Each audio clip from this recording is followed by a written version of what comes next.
Sir ఇప్పుడు నిన్న చంద్రబాబు నాయుడు గారు చెప్పడం జరిగింది. అమరావతి అనేది 3.5 to 3 ఇయర్స్ లోపు కంప్లీట్ అయ్యే ఛాన్సెస్ మేముంటాయి. దాదాపుగా 50% పైగానే కంప్లీట్ అవుతదనంటూ చంద్రబాబు నాయుడు గారు చెప్పారు. దానికి మీరేమంటారు సార్? 15,000 కోట్లు ఇస్తున్నారు, 4,250 ఇచ్చారు వాళ్ళు. హ్మ్. మిగిలిన జపాన్ బ్యాంక్ దేనికో లింక్ పెట్టారు. హ్మ్. ఆ డబ్బులు ఇచ్చేదాకా ముందు ఎన్ని గంటలు పడాలో తెలియాలి. ఈ కూటమి ప్రభుత్వం రేపు జమిలీ ఎలక్షన్ బిల్లు అవన్నీ ఊగిన తర్వాత వాళ్ళ పరిస్థితి ఒకసారి ఆలోచించుకోవాలి. వీళ్ళ దగ్గర నుంచి ఒక ఆల్టర్నేటివ్ మెకానిజం కేంద్ర ప్రభుత్వ సహాయ సహకారాలతో రాజధాని నిర్మించవలసిన బాధ్యత వాళ్ళదే. ఇక్కడ తాత్కాలిక ఉపశమనాల కింద ఏదో చేసుకుంటూ కేవలం అమరావతి మీదే ఫోకస్ చేస్తామంటే అభివృద్ధి వేరండి. అవును.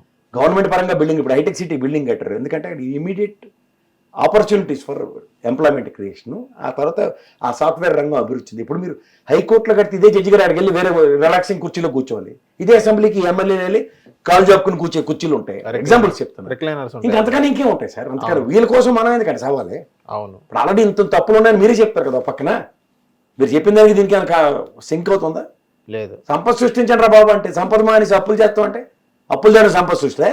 సార్ ఇప్పుడు ఇదే చంద్రబాబు నాయుడు గారు కానీ ఇప్పుడు లోకేష్ గారు కానివ్వండి, లోకేష్ గారి గురించి మాట్లాడుతున్నారు. లోకేష్ గారు ఇప్పుడు ఒక యంగ్ బాయ్ ఇప్పుడు అన్ని కోట్లు వేల కోట్లు పెట్టుబడి తీసుకొస్తున్నారంటే అది చిన్న మాట కాదు. ఏదైతే గతంలో చూసామో కోడిగుడ్డు మంత్రి అని అమర్నాథ్ గారి వైపు చూపించిన పరిస్థితి మనం చూస్తున్నాం.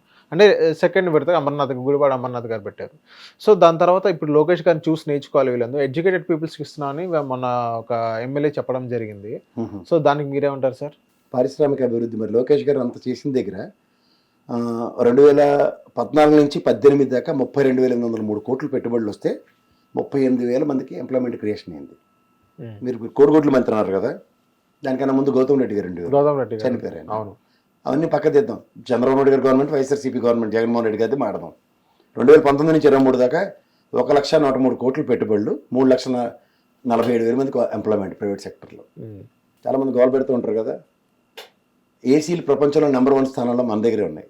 మ్యానుఫ్యాక్చరింగ్ ఎన్ని వచ్చాయి? ఇన్ఫోసిస్ ఇప్పుడు వీళ్ళు మళ్ళీ క్లెయిమ్ చేసుకుంటారు, అది ఆల్రెడీ ఆల్ టైంలోనే వచ్చింది. విప్రో, అమెజాన్, BEL, రాడ్స్టాండ్, Blue Star, Daikin, Dixon, HCL, Munoth, TCL, Tech Mahindra, JSW, ATG tyres, Yokohama tyres, Apache footwear, Laurus Synthesis, ఇలాంటివి ఎన్నో కంపెనీలు. ఓకే, అవన్నీ గ్రౌండ్ అయినాయా సార్ అంటారు? ఎందుకు గ్రౌండ్ అవ్వకుండా 1,103 కోట్లు పెట్టుబడులు చెప్తారా? ఇప్పుడు ఉదాహరణకి చంద్రబాబు గారి 19,50,000 కోట్లు దావోస్ పర్యటనలో లేదా CAA సమిట్లు ఇక్కడ హైదరాబాద్ విశాఖపట్నంలో పెట్టినట్లతో 19,50,000 ఒప్పందాలు. ఇదే జగన్మోహన్ రెడ్డి గారి 13,50,000 ఒప్పందాలు. ఓవరాల్గా ఎవరి టెన్యూర్లు ఎంత అయిందో చెప్తున్నాం కదా. అవును. ఇది ఆంధ్రప్రదేశ్ రాష్ట్రంకి వచ్చిన ప్రైడ్. టోటల్ 33 లక్షల కోట్లు ఒప్పందాలు జరిగి ఉన్నాయి. ఆ ఒప్పందాలు ఎవరెవరు రాయాలని ఎంతెంత గ్రౌండ్ అవుతున్నాయి, దట్ ఈస్ కాల్డ్ స్టాటిస్టిక్స్ కదా. ఆ స్టాటిస్టిక్స్ మాట్లాడుతున్నాం. ఎవరు క్రెడిట్లు తీసుకుంటారు దీంట్లో? అది తీసిపోయడం చాలా సులువు. వాస్తవాలు ఇలా ఉంటే ఎవరేం చేస్తారు? అవును, కాంట్రాక్ట్ చేయమనండి. అలాగే వ్యవసాయం గురించి చెప్తున్నారు కదా, 61,758 కోట్ల ఉత్పత్తులు వచ్చాయండి మనకి ఎవరు 14 నుంచి 19 మధ్యలో. ఇదే జగన్మోహన్ రెడ్డి గారి ఇంక్లూడింగ్ కరోనాలో కూడా 1,75,571 కోట్లు. ఏం చెప్తారు దానికి? ఓకే. అలా మీరు ఎక్స్పోర్ట్స్ చూసుకోండి, 14 నుంచి 19 దాకా 90,829 కోట్లు ఎక్స్పోర్ట్స్ అయ్యాయి.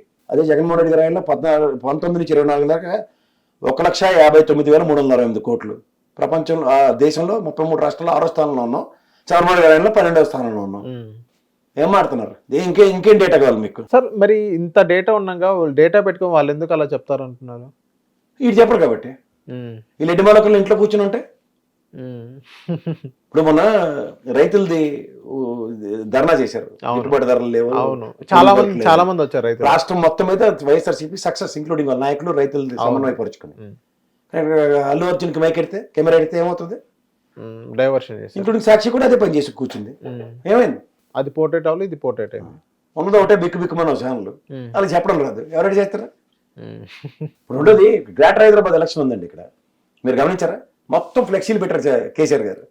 18 గెలిచారు ఇక్కడ గ్రేటర్ హైదరాబాద్ లో. అవును. మరి అదే ఆంధ్రప్రదేశ్ అంతా ఫ్లెక్సీలు పెడితే ఈ తెప్పల ఛానల్ గారికి పేపర్ వాళ్ళకి నోరు వస్తుందా? ఏ నియోజకవర్గం ఇప్పుడు నేను చెప్పిన డైకిన్ ఇవన్నీ ఎక్కడ ఉన్నాయి? శ్రీ సిటీ ఇలాంటి దగ్గర ఉన్నాయి. ఎగ్జాంపుల్ చెప్తున్నా. అక్కడ ఫ్లెక్సీలు పెట్టారు అనుకోండి, మా ఆయనలో వచ్చిన కంపెనీలు ఇవి, మా రెవెన్యూ ఇదని, మా ఆయనలో కట్టిన పోర్ట్ ఇది, దీని సామర్థ్యం ఇది, దీనివల్ల రెవెన్యూ ఎంత, ఇన్ని ఫిషింగ్ హార్బర్లు ఇక్కడ ఈ నియోజకవర్గంలో కట్టాం, ఇవన్నీ చెప్పుకుంటే. సో ఇంకోటి జగన్ బర్త్డే రేపు ఎగ్జాంపుల్, బర్త్డే కేకుల కోసం బొర్ర కోసుకుంటాం, నెత్తికొక్కుని కూర్చుంటాం కాకుండా ప్రతి నియోజకవర్గంలో పార్లమెంట్ సెక్షన్ వైజ్ గా నియోజకవర్గాల వారిగా ఫ్లెక్సీలు పెట్టారు అనుకోండి, ఇది మా ఆయనలో జరిగిన అభివృద్ధిని రాస్తాడు పేపర్. సార్ నేను అదే సార్ చెప్తున్నాను. సో వీళ్ళు ఇంత చేసినా కానీ దాన్ని సరిగ్గా ప్రజల్లోకి తీసుకెళ్ళని పరిస్థితి మనం చూస్తున్నాం కదా. సో పక్కన వాళ్ళు ఇంకోటి అంటే జగన్ ప్రశ్న అక్కర్లేదు సార్, మీకే చెప్తా సమాధానం. పాషా గారు ఇవాళ మీరు ఈ స్థాయిలో కూర్చొని ఇలా మీరు ఉన్నారు అంటే దానికి కర్త కర్మక్రియ మీ నాన్నగారే కదా. అవును, రోజు మా నాన్నగారని చెప్పి మీరు ఏమైనా ఇంటర్వ్యూలో మాడుతుంటారా? లేదు. కానీ అది మీకు తెలియాల ఎవరి వల్ల మనం ఈ స్థాయిలో కూర్చున్నాం. అవును, మీకు అర్థమవుతుందా?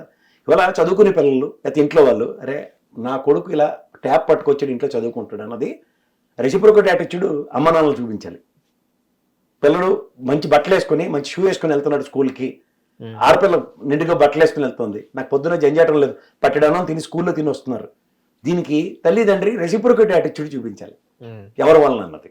అవును, అది లేనప్పుడు అది జరగనప్పుడు ఏమవుతుంది, దాని ప్రతిచర్య మీరు ప్రతి దగ్గర నేను చెప్పుకోవాలి అన్నది కాన్సెప్ట్ వచ్చింది అనుకోండి, అది ఎవరికైనా క్షౌరవ అవుతాను కానీ వివరం తెలియదు కదా.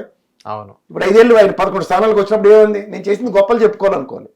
చేసింది ఎవడని చెప్పుకోవడం, దానం చేసింది కానీ ఎవడని చెప్తాడు ఎవడన్నా? ఒక మంచి చేసాడు ఆయన, మంచికి ఆస్వాదించడం కూడా రాకపోతే మనం ఏం చేయాలి? అవును. ఇప్పుడు నాకు తెలిసి నేను చిన్నప్పటి నుంచి గ్రామీణ వాతావరణంలోనే పెరిగి వచ్చినాను సార్. ఈ చుట్టుపక్కల సిద్దిపేటలో నాకు కూడా పొలం ఉంది, మా నాన్న చూసేవారు, నేను చూశాను.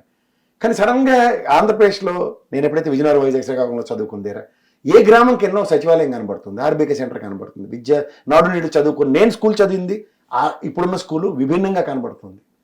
ఇవన్నీ కూడా మనం గ్రహించలేకపోతే అవును. ఇప్పుడు అభివృద్ధి అంటే ఏంటంటే రోజు హైటెక్ సిటీ తీసుకెళ్లి మొత్తం రాష్ట్రం అంతా కట్టారు చంద్రబాబు నాయుడు గారు. లేదు లేదు, పర్టికులర్ ఏరియా కట్టారు. కానీ దానికి తగ్గట్టు పోర్ట్ల మీద ఎంత ఖర్చు పెట్టాడు తెలుసా సార్ ఆయన?